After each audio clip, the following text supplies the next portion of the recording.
Phone बज रहा था। रात के ठीक 3:17 पर मैंने स्क्रीन की तरफ देखा। नंबर अनजान था, लेकिन अजीब बात यह थी कि फोन लगातार तीसरी बार उसी समय बज रहा था। पहली बार मैंने सोचा कोई गलती होगी, दूसरी बार लगा शायद कोई इमरजेंसी हो, लेकिन तीसरी बार मेरे हाथ अपने आप कांपने लगे। मैंने फोन उठाया और दूसरी तरफ से सिर्फ सांसों की आवाज आ रही थी, धीमी, भारी, जैसे कोई बहुत पास खड़ा हो और बस मुझे सुन रहा हो। हेलो, कौन? मैंने पूछा।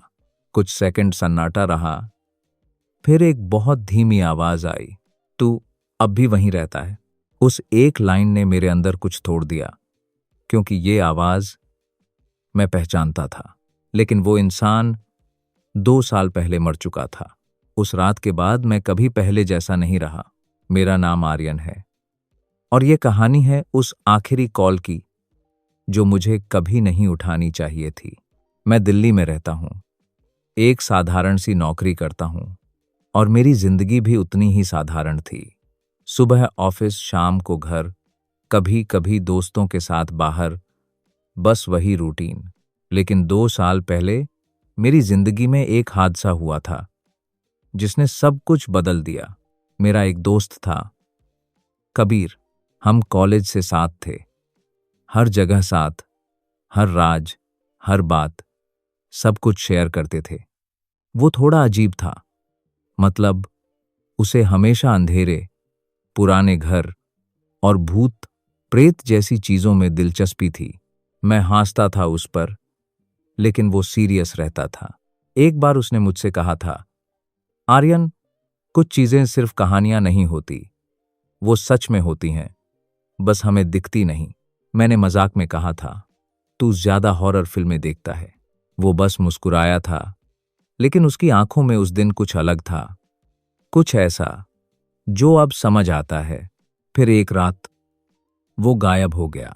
किसी को नहीं पता चला वो कहाँ गया। पुलिस में रिपोर्ट भी हुई, लेकिन कुछ नहीं मिला। और फिर 3 दिन बाद उसकी लाश मिली, एक पुराने बंद पड़े मकान में, शहर के बाहर। पोस्टमार्टम रिपोर्ट में लिखा था हार्ट फेलियर, लेकिन जो लोग उसे पहचानते थे उन्हें पता था कुछ तो गलत है, क्योंकि कबीर को दिल की कोई बीमारी नहीं थी।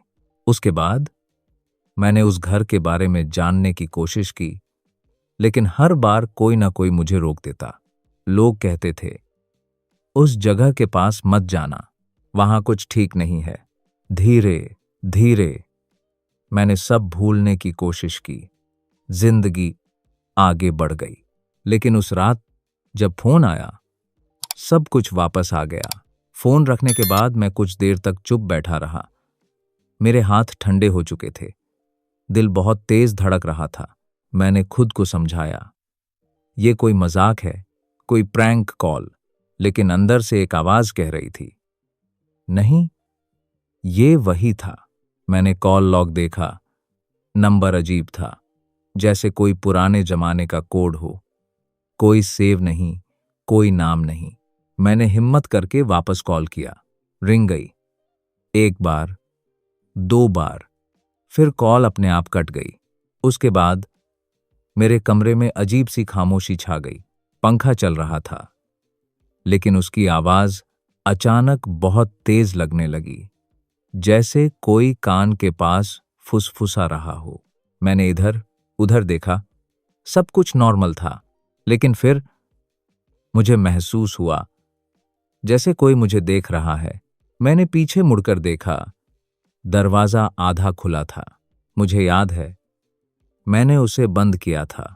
मैं धीरे धीरे उठा और दरवाजे की तरफ बढ़ा। हर कदम भारी लग रहा था, जैसे जमीन मुझे रोक रही हो। जैसे ही मैंने दरवाजा पूरी तरह खोला, बाहर का कॉरिडोर बिल्कुल खाली था, लेकिन ठंडी हवा का एक झोंका मेरे चेहरे से टकराया। उस हवा में एक अजीब सी गंध थी, सीलन और कुछ सड़ा हुआ। मेरे दिमाग में एकदम से वही पुराना घर आ गया जहां कबीर मिला था। मैंने तुरंत दरवाजा बंद किया और लॉक कर दिया। ये सब मेरे दिमाग का खेल है, मैंने खुद से कहा। मैं बिस्तर पर बैठ गया, लेकिन नींद अब कोसों दूर थी। करीब 10 मिनट बाद फिर वही फोन बजा। इस बार मैंने बिना सोचे उठा लिया। क्या चाहिए तुम्हें?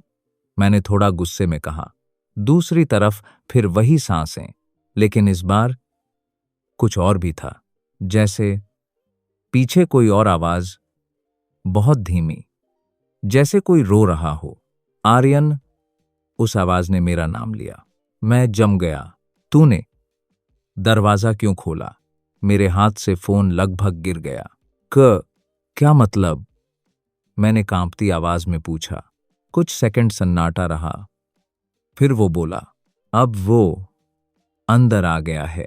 उस एक लाइन के बाद कॉल कट गया। मैं कुछ सेकंड तक वहीं खड़ा रहा, जैसे मेरा दिमाग काम करना बंद कर चुका था। फिर अचानक मेरे कमरे की लाइट हल्की हल्की झपकने लगी।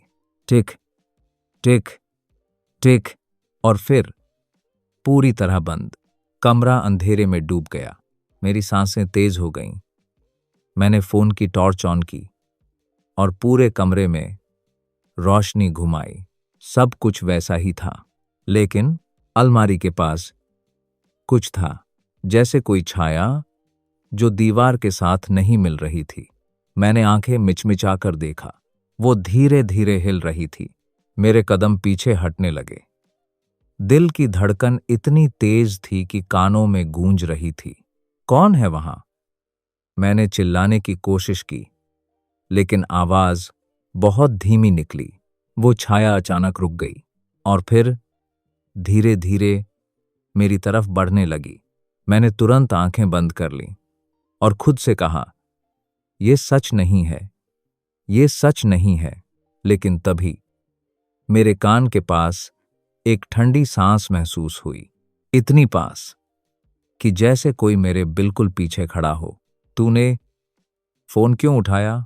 मैंने झट से पीछे मुड़कर देखा।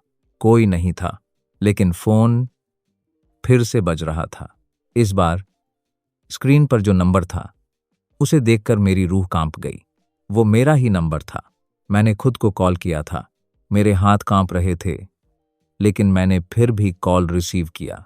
कुछ सेकंड सन्नाटा, फिर मेरी ही आवाज आई, आर्यन, दरवाजा मत खोलना, जो भी हो मत खोलना। मैंने फोन काट दिया और तुरंत दरवाजे की तरफ देखा। कोई धीरे धीरे बाहर से खटखटा रहा था। टक टक टक। हर खटखटाहट के साथ मेरे अंदर डर गहराता जा रहा था। आर्यन, दरवाजा खोल। बाहर से आवाज आई। वो कबीर की आवाज थी, लेकिन अब मैं समझ चुका था, जो भी बाहर है वो कबीर नहीं है, और शायद जो अंदर है वो भी नहीं। मैं धीरे धीरे पीछे हटने लगा और उसी वक्त मुझे एहसास हुआ, मेरे कमरे में मैं अकेला नहीं हूं। मैं धीरे धीरे पीछे हट रहा था, लेकिन मेरे कदम जैसे जमीन में धंस गए हों। सांस भारी हो चुकी थी और दिल की धड़कन अब सिर्फ सीने में नहीं, पूरे कमरे में गूंज रही थी। दरवाजे पर खटखटाहट जारी थी। टक टक टक। हर बार पहले से थोड़ी ज्यादा तेज, थोड़ी ज्यादा बेचैन। आर्यन, खोलना, मैं हूं। बाहर से वही आवाज आई, कबीर की। उसकी आवाज बिल्कुल वैसी ही थी जैसे पहले हुआ करती थी। वही लहजा, वही ठहराव, लेकिन अब उसमें कुछ और भी था, कुछ ऐसा जो इंसानी नहीं था। मैंने खुद से कहा, मत खोल, कुछ भी हो जाए, मत खोल। लेकिन डर के साथ साथ अंदर एक अजीब सा खिंचाव भी महसूस हो रहा था, जैसे कोई मुझे मजबूर कर रहा हो दरवाजे की तरफ जाने के लिए। मेरी नजर धीरे धीरे उस छाया की तरफ गई जो अलमारी के पास थी। अब वो पहले से साफ दिख रही थी। वो सिर्फ एक परछाई नहीं थी, उसका आकार था जैसे कोई इंसान, लेकिन उसकी ऊंचाई, उसके हाथ, सब कुछ थोड़ा असामान्य। उसका सिर हल्का झुका हुआ था और वो मेरी तरफ देख रही थी। हाँ, मैं महसूस कर सकता था वो मुझे देख रही थी। मेरे गले से आवाज नहीं निकल रही थी, लेकिन दिमाग में एक ही बात घूम रही थी, ये अंदर कैसे आया। तभी फोन फिर से वाइब्रेट हुआ। मैंने नीचे देखा। इस बार कोई नंबर नहीं था, सिर्फ एक शब्द लिखा था, देखो। मेरे हाथ अपने आप ऊपर उठे और मैंने धीरे धीरे कैमरा ऑन कर दिया। जैसे ही स्क्रीन पर कमरे का लाइव व्यू आया, मेरा खून जम गया। स्क्रीन में मैं अकेला नहीं था, मेरे ठीक पीछे कोई खड़ा था। मैंने झट से पीछे मुड़कर देखा, कुछ नहीं, लेकिन स्क्रीन में वो अब भी था। काले रंग की एक आकृति, जिसका चेहरा साफ नहीं दिख रहा था, बस आंखें बहुत हल्की, लेकिन सीधी मेरी तरफ। मेरे हाथ कांपने लगे। फोन गिरते गिरते बचा। ये क्या है? मैं खुद से बुदबुदाया। तभी दरवाजे पर खटखटाहट अचानक रुक गई। पूरा घर एकदम खामोश, इतनी खामोशी कि अपनी सांस भी भारी लगने लगे। फिर धीरे धीरे दरवाजे का हैंडल खुद हिलने लगा। Click click. मैं जड़ हो गया। मैंने तो लॉक किया था। मैंने देखा हैंडल धीरे धीरे नीचे दब रहा था, जैसे बाहर से कोई खोलने की कोशिश कर रहा हो। और फिर एकदम से सब कुछ रुक गया। कोई आवाज नहीं, कोई हरकत नहीं। मैंने हिम्मत करके एक कदम आगे बढ़ाया। तभी मेरे फोन से फिर आवाज आई। इस बार कोई कॉल नहीं थी, बस एक रिकॉर्डिंग खुद चलने लगी, और उसमें मेरी ही आवाज थी। लेकिन ये वो आवाज नहीं थी जो अभी थी, ये पुरानी थी, जैसे किसी पुराने दिन की रिकॉर्डिंग। अगर तू ये सुन रहा है तो मतलब तूने फोन उठा लिया। मेरी सांस रुक गई। सुन, ध्यान से सुन। जो भी तेरे साथ हो रहा है वो रियल है, और वो कबीर से जुड़ा है। मैंने सिर पकड़ लिया। ये क्या हो रहा है? रिकॉर्डिंग चलती रही। उस रात हम दोनों उस घर गए थे, याद है? तू भूल गया क्योंकि तूने भूलने की कोशिश की। मेरे दिमाग में हल्का हल्का दर्द शुरू हो गया, जैसे कोई पुरानी याद जबरदस्ती बाहर आ रही हो। एक टूटी हुई तस्वीर, एक अंधेरा घर, और मैं और कबीर। हमने अंदर कुछ देखा था, कुछ ऐसा जो हमें नहीं देखना चाहिए था। रिकॉर्डिंग की आवाज अब और भी धीमी हो गई, लेकिन हर शब्द सीधा दिल में चुभ रहा था। कबीर अकेला नहीं था उस घर में। मेरे हाथ ठंडे पड़ चुके थे। तभी अलमारी के पास खड़ी वो छाया अचानक एक कदम आगे बढ़ी। इस बार मुझे साफ दिखा, उसके पैर जमीन को छू नहीं रहे थे, वो हवा में था। मैं पीछे हट गया, लेकिन अब मेरे पास जाने के लिए जगह नहीं बची थी। दीवार मेरी पीठ से टकरा गई। रिकॉर्डिंग फिर से तेज हुई, और जब हम बाहर निकले तो कुछ हमारे साथ आ गया था। मैंने सिर हिलाया। नहीं, ये सच नहीं है, लेकिन अंदर कहीं मुझे महसूस हो रहा था ये सच है। मैं भूल गया था, या शायद मुझे भुला दिया गया था। कबीर ने उसे देखा था, इसलिए वो मरा। ये सुनते ही मेरे पैर जवाब दे गए। मैं नीचे बैठ गया, आंखों में डर और दिमाग में कैओस। और अब वो तेरे पीछे है। रिकॉर्डिंग अचानक बंद हो गई। कमरे में फिर वही सन्नाटा, लेकिन अब वो छाया मेरे बिल्कुल सामने थी, इतनी पास कि मैं उसकी ठंडी मौजूदगी महसूस कर सकता था। मेरे चेहरे पर ठंडी हवा लग रही थी, लेकिन कोई हवा नहीं चल रही थी। तभी उसने अपना सिर थोड़ा उठाया, और पहली बार मैंने उसका चेहरा देखा, या जो भी था वो चेहरा मेरा था, बिल्कुल मेरा। लेकिन आंखें पूरी काली, और मुस्कान बहुत धीमी, बहुत खतरनाक। मेरी सांस रुक गई। तू? मेरे मुंह से बस इतना निकला। वो धीरे से बोला, तू ही। मेरे पूरे शरीर में जैसे बिजली दौड़ गई। तभी दरवाजा अपने आप जोर से खुल गया। धड़ाम। मैंने डर के मारे उधर देखा। दरवाजे के बाहर कोई खड़ा था और इस बार वो सच में कबीर था, लेकिन उसका चेहरा पीला, आंखें खाली और शरीर जैसे सड़ चुका हो। वो धीरे धीरे अंदर आया। कमरे में अब दो थे, एक जो मेरा था और एक जो कबीर था, और मैं बीच में फांसा हुआ। कबीर ने मेरी तरफ देखा और बहुत धीमी आवाज में कहा, मैंने कहा था ना, कुछ चीजें सिर्फ कहानियां नहीं होती। मेरी आंखों से आंसू निकलने लगे, लेकिन डर इतना गहरा था कि आवाज भी नहीं निकल रही थी। तभी मेरे जैसा वो साया मेरे कान के पास झुका और फुसफुसाया, अब तेरी बारी है। अचानक कमरे की लाइट फिर से जल गई। सब कुछ गायब, न कोई साया, न कबीर, बस मैं अकेला। मैंने तेजी से चारों तरफ देखा। सब नॉर्मल था। दरवाजा बंद, अलमारी वैसी ही, कुछ भी अलग नहीं। मैंने राहत की सांस ली। ये सब हेलुसिनेशन था। लेकिन तभी मेरे फोन पर एक मैसेज आया। मैंने खोला। उसमें सिर्फ एक फोटो थी। मैं उसी कमरे में खड़ा था, लेकिन फोटो के पीछे दो लोग और खड़े थे। एक कबीर और दूसरा मैं खुद। लेकिन इस बार दोनों मुस्कुरा रहे थे और फोटो के नीचे लिखा था, अब तू अकेला नहीं है। मेरे हाथ से फोन गिर गया और उसी पल मुझे एहसास हुआ, ये खत्म नहीं हुआ है, ये बस शुरू हुआ है। फोन जमीन पर गिरते ही एक हल्की सी आवाज हुई, लेकिन उस खामोशी में वो भी बहुत भारी लग रही थी। मैं कुछ सेकंड तक उसे उठाने की हिम्मत नहीं कर पाया। ऐसा लग रहा था जैसे अगर मैंने स्क्रीन फिर से देखी तो कुछ और दिख जाएगा, कुछ और ज्यादा डरावना। लेकिन जिज्ञासा और डर दोनों अजीब तरीके से साथ काम करते हैं। मैंने धीरे धीरे झुककर फोन उठाया। स्क्रीन अब भी ऑन थी।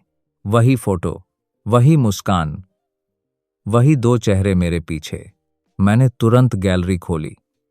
सोचा शायद ये कोई एडिटेड इमेज हो, लेकिन जैसे ही गैलरी खुली मेरा दिल फिर से डूब गया। वो फोटो सिर्फ एक नहीं थी, ऐसी दर्जनों तस्वीरें थीं। हर एक में मैं था, मेरे कमरे में। लेकिन हर फोटो में मेरे पीछे कोई खड़ा था। कभी कबीर, कभी वो काला साया, और कभी कुछ ऐसा जिसे मैं पहचान भी नहीं पा रहा था। कुछ चेहरों के तो आंखें ही नहीं थीं, कुछ के मुंह अजीब तरह से खुले हुए, जैसे वो चीख रहे हों लेकिन आवाज नहीं निकल रही हो। मैंने तुरंत फोन लॉक कर दिया। बस, बहुत हो गया, मैंने खुद से कहा। मुझे समझ आ गया था ये सब कुछ मेरे कमरे से जुड़ा है या शायद मुझसे, और अगर इसका जवाब कहीं मिलेगा तो वो उसी जगह पर मिलेगा। वो पुराना घर जहां कबीर मिला था। मेरा दिमाग कह रहा था मत जा, लेकिन दिल या शायद कुछ और मुझे वहां खींच रहा था। मैंने घड़ी देखी। सुबह के 4 बजने वाले थे। बाहर हल्की हल्की रोशनी शुरू हो रही थी। मैंने जल्दी से कपड़े बदले, फोन जेब में रखा और बिना किसी को बताए घर से निकल गया। सड़कें लगभग खाली थीं, सिर्फ कुछ कुत्तों के भौंकने की आवाज और दूर कहीं से आती हुई ट्रेन की हल्की गूंज। हवा ठंडी थी, लेकिन उसमें वही अजीब सी गंध थी जो मैंने अपने कमरे में महसूस की थी। सीलन और सडन मैंने बाइक स्टार्ट की और शहर के बाहर की तरफ निकल गया। हर किलोमीटर के साथ मेरे अंदर बेचैनी बढ़ती जा रही थी, जैसे मैं किसी ऐसी जगह जा रहा हूं जहां मुझे नहीं जाना चाहिए। करीब 40 मिनट बाद मैं उस जगह पहुंचा। वो घर अब भी वैसा ही था, पुराना, टूटा हुआ, चारों तरफ झाड़ियां और खिड़कियां बिल्कुल काली, जैसे अंदर कुछ भी रोशनी नहीं पहुंचती। मैं बाइक से उतरा और कुछ सेकंड वहीं खड़ा रहा। दिल कह रहा था वापस जा, लेकिन पैर आगे बढ़ गए। जैसे ही मैं गेट के पास पहुंचा, वो अपने आप थोड़ा सा खुल गया। क्रीक, उस आवाज ने मेरी रीढ़ में सिहरन दौड़ा दी। ये सब मेरे दिमाग का खेल है, मैंने खुद को फिर से समझाया। लेकिन अब ये झूठ भी कमजोर लग रहा था। मैं अंदर गया। जमीन पर सूखे पत्ते, हर कदम पर चरमराहट। घर का मुख्य दरवाजा आधा टूटा हुआ था और थोड़ा खुला। मैंने उसे धीरे से धक्का दिया। अंदर पूरी तरह अंधेरा। मैंने फोन की टॉर्च ऑन की। रोशनी जैसे ही अंदर गई, धूल के कण हवा में तैरते हुए दिखे। दीवारों पर पुराने दाग और फर्श पर अजीब निशान, जैसे किसी को घसीटा गया हो। मेरी सांसें फिर से भारी हो गईं। कबीर, मैंने बहुत धीरे से उसका नाम लिया। कोई जवाब नहीं, लेकिन मुझे लगा जैसे ऊपर से कोई हल्की सी आवाज आई। टक। मैंने सिर उठाकर देखा। सीढ़ियां ऊपर जा रही थीं और ऊपर पूरा अंधेरा। मैंने एक पल के लिए सोचा वापस चला जाऊं, लेकिन तभी मेरे फोन पर फिर से नोटिफिकेशन आया। मैंने स्क्रीन देखी। इस बार एक वॉइस नोट। भेजने वाले का नाम काबिर। मेरे हाथ ठंडे पड़ गए। मैंने धीरे से प्ले किया। कुछ सेकंड सन्नाटा, फिर कबीर की आवाज, लेकिन इस बार वो बहुत दर्द में लग रहा था। आर्यन, तू आ गया। मुझे पता था तू आएगा। मेरी आंखें सीढ़ियों की तरफ टिक गईं। मथा, ऊपर मथा। उसकी आवाज कांप रही थी। वो यहीं है। मेरे पैर वहीं रुक गए। दिल कह रहा था रुक जा, लेकिन तभी उसी वॉइस नोट में अचानक एक और आवाज घुल गई, बहुत धीमी, बहुत गहरी। आजा। मेरी रीढ़ में जैसे बर्फ जम गई। फोन अपने आप बंद हो गया। अंधेरा और गहरा लगने लगा। और फिर सीढ़ियों के ऊपर एक हल्की सी हलचल हुई, जैसे कोई खड़ा हो और धीरे धीरे हिल रहा हो। मैंने टॉर्च ऊपर की। कुछ सेकंड कुछ नहीं दिखा। फिर दो आंखें, सिर्फ आंखें, अंधेरे में स्थिर, सीधी मेरी तरफ। मेरी सांस अटक गई।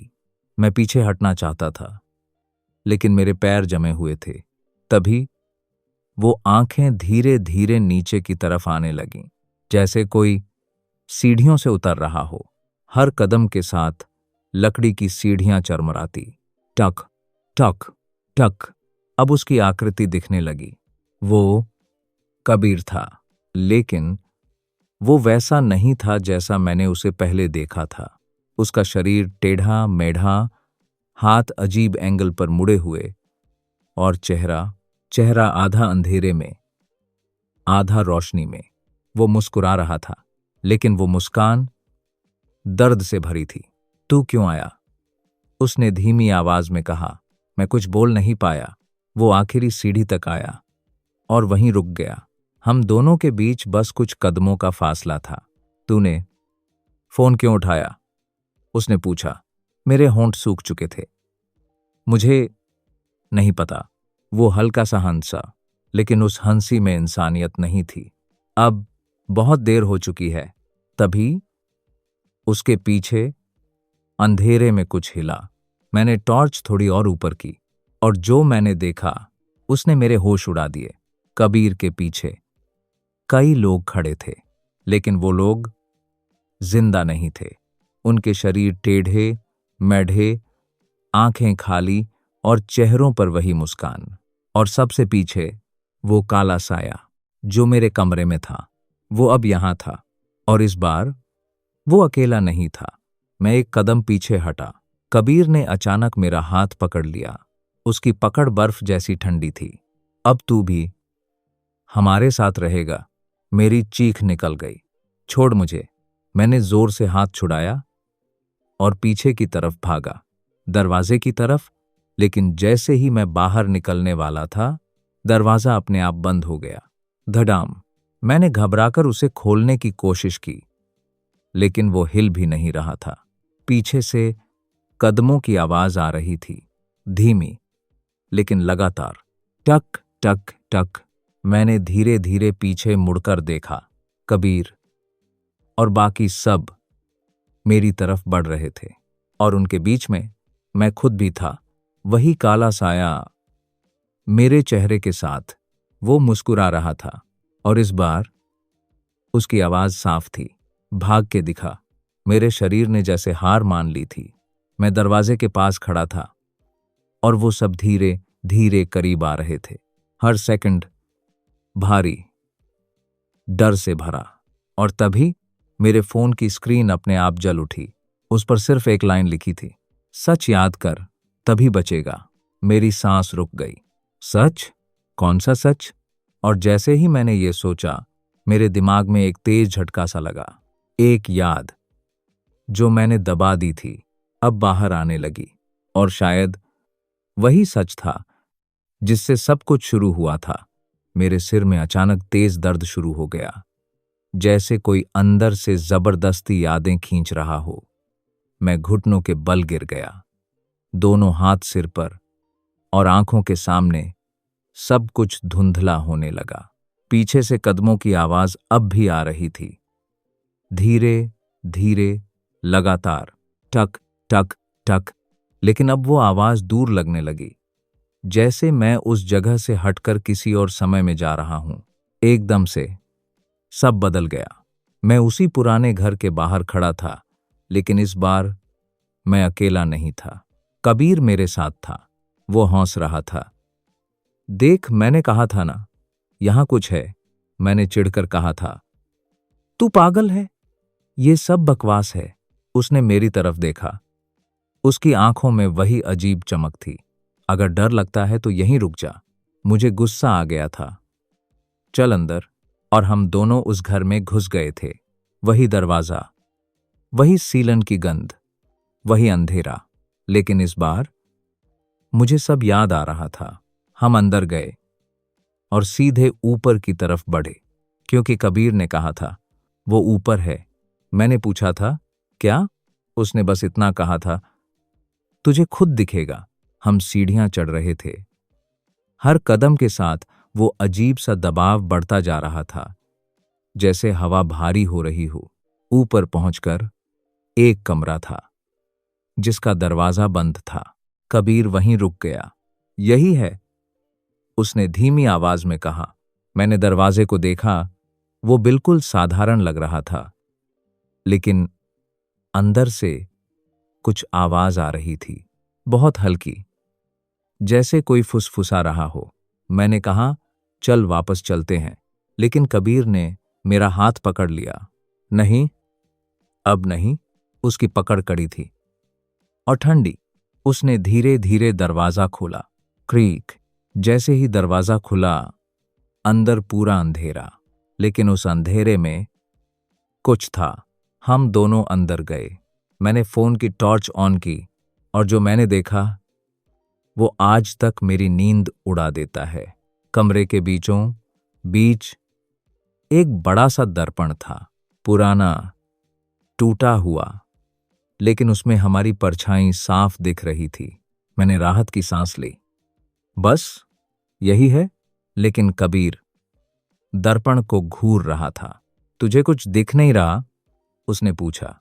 मैंने फिर से देखा। नहीं। क्या? उसने धीरे से कहा। हम दो नहीं हैं। मेरे हाथ से फोन लगभग गिर गया। मैंने दर्पण में फिर देखा। इस बार मेरी सांस रुक गई।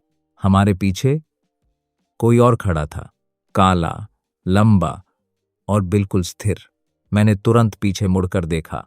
कुछ नहीं, लेकिन दर्पण में वो अब भी था। कबीर धीरे धीरे उसके करीब गया। यही है, वो फुसफुसाया। मैं चिल्लाया, पागल हो गया है क्या? चल यहां से। लेकिन उसने मेरी बात नहीं सुनी। उसने हाथ बढ़ाया और दर्पण को छू लिया, और उसी पल कमरे का तापमान अचानक गिर गया। सांस लेना मुश्किल हो गया। दर्पण में खड़ा वो साया हिलने लगा, धीरे धीरे, जैसे वो दर्पण के अंदर से बाहर आ रहा हो। मैं पीछे हट गया। कबीर, भाग यहां से। लेकिन कबीर वहीं खड़ा रहा। उसकी आंखें खाली हो चुकी थीं, जैसे वो ट्रांस में हो। ये मुझे बुला रहा है, उसने कहा। और फिर उस साये ने दर्पण के अंदर से अपना हाथ बाहर निकाला, काला, लंबा और इंसानी नहीं। उसने कबीर के कंधे को छू लिया। कबीर एकदम से कांप उठा, लेकिन पीछे नहीं हटा। मैंने दौड़कर उसे खींचने की कोशिश की, चल भाग। लेकिन तभी उस साये की नजर मुझ पर पड़ी। मैं जम गया। उसकी आंखें बिल्कुल खाली, लेकिन फिर भी मुझे देख रही थीं। और फिर वो मुस्कुराया। उस मुस्कान में कुछ बहुत गलत था। अचानक कबीर चीखा, एक ऐसी चीख जो इंसान की नहीं लग रही थी। उसका शरीर अकड़ गया और वो जमीन पर गिर गया। मैं डर के मारे पीछे हट गया। कबीर, मैं चिल्लाया, लेकिन वो हिल भी नहीं रहा था। मैंने उसकी नब्ज चेक की, कुछ नहीं। वो वहीं मर चुका था। मेरे हाथ कांप रहे थे। दिमाग सुन। मैंने पीछे देखा। दर्पण में वो साया अब मेरे बिल्कुल पीछे खड़ा था। मैं धीरे धीरे मुड़ा और वो गायब। लेकिन मुझे महसूस हो रहा था वो अब बाहर आ चुका है और वो मेरे साथ है। मैं भागा, सीढ़ियों से नीचे, घर से बाहर, बिना पीछे देखे। उस दिन के बाद मैंने सब कुछ दबा दिया। कबीर की मौत, उस घर की बात, वो साया, सब कुछ। मैंने खुद को समझाया ये सब एक हादसा था, कुछ भी अलौकिक नहीं। लेकिन सच्चाई, मैं जानता था, मैंने उसे देखा था और शायद वो मुझे छोड़कर नहीं गया था। एकदम से मेरी याद खत्म हुई। मैं वापस उसी घर में था, वर्तमान में, सांसें तेज, शरीर पसीने से भीगा हुआ, और मेरे सामने कबीर खड़ा था। लेकिन इस बार उसकी आंखों में गुस्सा था। तू भाग गया था, उसने धीमी आवाज में कहा। मेरे होंठ कांप रहे थे। मैं डर गया था। वो धीरे धीरे मेरे करीब आया और मुझे उसके साथ छोड़ दिया। मेरी आंखों में आंसू आ गए। मैं कुछ नहीं कर सकता था। तभी उसके पीछे खड़ा वो काला साया आगे बढ़ा। अब वो साफ दिख रहा था और इस बार उसका चेहरा पूरी तरह मेरा था। वो मुस्कुराया। तू कर सकता था, उसने कहा। उसकी आवाज मेरी ही थी। मेरे अंदर कुछ टूट गया। तूने दरवाजा खोला, तूने उसे बाहर आने दिया और फिर तू भाग गया। मैं पीछे हटने लगा, लेकिन अब पीछे दीवार थी। कबीर और वो साया दोनों मेरे सामने खड़े थे। अब हिसाब बराबर होगा, कबीर ने कहा। कमरे की हवा भारी हो गई, सांस लेना मुश्किल। और तभी वो दर्पण जो पीछे था अपने आप दरारों से भरने लगा। क्रिरैक, क्रिरैक। मैंने डर के मारे पीछे देखा। दर्पण में इस बार सिर्फ एक परछाई थी और वो मैं नहीं था। वो कुछ और था, बहुत बड़ा, बहुत गहरा, जैसे पूरा अंधेरा उसमें समा गया हो। तभी वो साया मेरी तरफ झुका और बहुत धीरे से बोला, या तो तू यहां रहेगा या किसी और को लेकर आएगा। मेरी सांस रुक गई। ये कोई खेल नहीं था, ये एक चक्र था। और अब मेरी बारी थी। कमरे में अचानक कई आवाजें गूंजने लगीं। फुसफुसाहट, रोने की आवाज, मदद की पुकार, जैसे उन सब लोगों की जो यहां फंसे थे। मैंने आंखें बंद कर लीं और पहली बार मुझे समझ आया, ये सब खत्म करने का एक ही तरीका है, लेकिन उसके लिए मुझे एक फैसला लेना होगा। ऐसा फैसला जो शायद मुझे हमेशा के लिए बदल देगा। मैंने आंखें बंद कर लीं और कुछ सेकंड तक सिर्फ अपनी सांसों की आवाज सुनता रहा। बाहर से आती हुई फुसफुसाहट, रोने की आवाजें, सब धीरे धीरे जैसे दूर होने लगीं। लेकिन अंदर एक अजीब सी शांति आ रही थी, जैसे दिमाग अब भाग नहीं रहा था। अब सब साफ था। मैंने आंखें खोलीं। सामने कबीर खड़ा था और उसके पीछे वो साया मेरा ही चेहरा लिए मुस्कुरा रहा था। फैसला कर, उसने कहा, मेरी ही आवाज में। मेरे गले में सूखापन था, लेकिन इस बार मैं भाग नहीं रहा था। अगर मैं यहीं रुक जाऊं, मैंने धीरे से कहा, तो ये सब खत्म हो जाएगा। कमरे में एक पल के लिए सन्नाटा छा गया। फिर वो साया हल्का सा हंसा। खत्म? उसने सिर टेढ़ा किया। नहीं, ये कभी खत्म नहीं होता। मेरी उम्मीद का आखिरी टुकड़ा भी टूट गया। तो फिर रास्ता क्या है? मैंने पूछा। इस बार जवाब कबीर ने दिया। उसकी आवाज पहले से अलग थी, कम गुस्सा, ज्यादा थकान। रास्ता है, लेकिन आसान नहीं। मैं उसकी तरफ देखता रहा। जिसने उसे बाहर निकाला वही उसे वापस बंद कर सकता है। उसने कहा। मेरी सांस अटक गई। मतलब मुझे, लेकिन उसने थोड़ा रुककर कहा, जो अंदर जाएगा वो वापस नहीं आएगा। कमरे की हवा और ठंडी हो गई। मैंने दर्पण की तरफ देखा। उसमें वो अंधेरा अब भी लहरा रहा था, जैसे मुझे बुला रहा हो। मेरे दिमाग में माँ, पापा की तस्वीर आई, मेरी नौकरी, मेरी जिंदगी, सब कुछ। और फिर वो रात, कबीर की चीख, मेरी भागती हुई परछाई। मैंने आंखें बंद की और धीरे से हंसा। शायद ये सब पहले ही खत्म हो चुका था। मैंने खुद से कहा। मैंने कबीर की तरफ देखा। सॉरी, बस इतना ही कह पाया। उसने कुछ नहीं कहा, बस मुझे देखता रहा। लेकिन उसकी आंखों में पहली बार गुस्से की जगह शांति थी। मैं धीरे धीरे दर्पण की तरफ बढ़ा। हर कदम भारी, लेकिन अब डर नहीं था, बस एक अजीब सा खालीपन। पीछे से वो साया बोला, सोच ले, एक बार अंदर गया तो तू भी हमारी तरह बन जाएगा। मैं रुका नहीं, दर्पण के बिल्कुल सामने खड़ा हो गया। अब उसमें मेरा चेहरा नहीं दिख रहा था, सिर्फ अंधेरा, गहरा, अंतहीन। मैंने हाथ उठाया, कुछ सेकंड तक उसे वहीं रोके रखा, फिर धीरे से दर्पण को छू लिया। और उसी पल सब कुछ बदल गया, जैसे मैं गिर रहा हूं, बहुत गहराई में, बिना किसी अंत के। आवाजें, चीखें, सैकड़ों, हजारों, सब एक साथ। मेरे कान फटने लगे, लेकिन मैं चिल्ला नहीं पा रहा था। मेरे आसपास चेहरे थे, वही लोग जो तस्वीरों में थे। कुछ मुझे पकड़ने की कोशिश कर रहे थे, कुछ मुझसे दूर भाग रहे थे, और सबसे बीच में वो साया। अब वो मुझसे अलग नहीं लग रहा था, जैसे मैं ही वो हूं। उसने मेरी तरफ हाथ बढ़ाया। अब तू समझेगा, उसने कहा। और जैसे ही मैंने उसका हाथ पकड़ा, सब शांत हो गया, पूरी तरह, एकदम सन्नाटा। अचानक मैं फिर से अपने कमरे में था। सुबह की रोशनी खिड़की से अंदर आ रही थी, पंखा चल रहा था, सब कुछ नॉर्मल। मैं बिस्तर पर बैठा था, जैसे कुछ हुआ ही नहीं। मैंने तेजी से चारों तरफ देखा, सब ठीक। मैंने राहत की सांस ली। ये सपना था? तभी मेरा फोन वाइब्रेट हुआ। मैंने स्क्रीन देखी, एक नया मैसेज, अनजान नंबर। मेरे हाथ हल्के से कांपे, लेकिन इस बार मैंने तुरंत खोला। उसमें सिर्फ एक लाइन थी, धन्यवाद, अब मैं बाहर हूं।